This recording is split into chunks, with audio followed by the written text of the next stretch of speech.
प्रत्येक शेतकऱ्याला त्याला आनंदाने जगता यावं असं नियोजन करण्याची कोणतीही अक्कल भारतीय राजकारणाला राहिली नाही का असा प्रश्न इथे पडतोय। बच्चू कडू पाचव्यांदा अन्नत्याग आंदोलन करतोय, त्याला काय सोडावर देण्यासाठी त्याच्या मायेने जन्माला घातलं काय?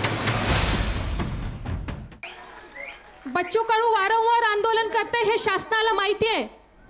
आणि माननीय महसूल मंत्र्यांनी ते या ठिकाणी म्हटलं तर सुद्धा की बच्चू भाऊ तुम्ही पुन्हा सुद्धा आंदोलनाला बसू शकता, पण तुमची बहीण म्हणून तुम्हाला सांगते चंद्रशेखर भाऊ एक लक्षात घ्या की कोण्याही आंदोलकाला आंदोलन हे सोपं नसतं। लक्षात घ्या, तुम्ही एक दिवस उपवास केला, माननीय देवेंद्रजींनी एक दिवस उपवास करावा आणि मग आमच्या अमृता वहिनींची काय स्थिती होते हे पाहावी, हे लक्षात घ्या।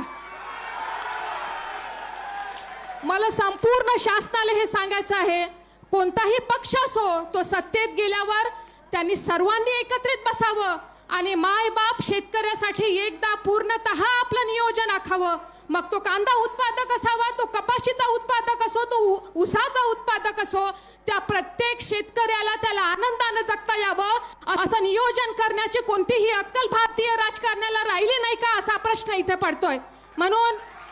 सगळ्या पक्षातील राजकारण्याला ही सामान्य माणसाच्या वतीने एक विनंती आहे की एकदा काहीतरी शेतीचं नियोजन ठरवा, जेणेकरून आंदोलनाला हे 50 आंदोलक कधीतरी पाहायला पाहिजे या सरकारने येऊन, अरे हा बच्चू कडू पाचव्यांदा अन्नत्याग आंदोलन करतोय, त्याला काय सोडावर देण्यासाठी त्याच्या मायेने जन्माला घातलं काय हे आपण पाहिलं पाहिजे। जो कोणी आंदोलन सामान्य माणसासाठी या जनतेत करणार आहे त्याचा पीड तुटतो, त्याचा कार्यकर्ता मरतो, त्याचं कुटुंब सुद्धा मरतं आणि म्हणून शासनानं स्वतःची गेंड्याची कातडी बाजूला ठेवून कोणताही शासन असेल, आज भाजपचं असेल उद्या काँग्रेसचं असेल, या सामान्य माणसाच्या आणि शेतकऱ्याच्या प्रश्नासाठी, या दिव्यांगाच्या प्रश्नासाठी सगळे पक्ष आणि जातपात दूर ठेवा, आपला स्वार्थ दूर ठेवा आणि कधीतरी या मातीच्या माणसासाठी एकदा नियोजन करा आणि त्याची अंमलबजावणी करा ही विनंती आहे। यापुढे खबरदार का बच्चू कडूला अन्नत्याग आंदोलनाला कोणी फाशी पाडलं तर लक्षात ठेवा, प्रहारचा कार्यकर्ता संपूर्ण मंत्रिमंडळाला अन्नत्याग करायला लावेल,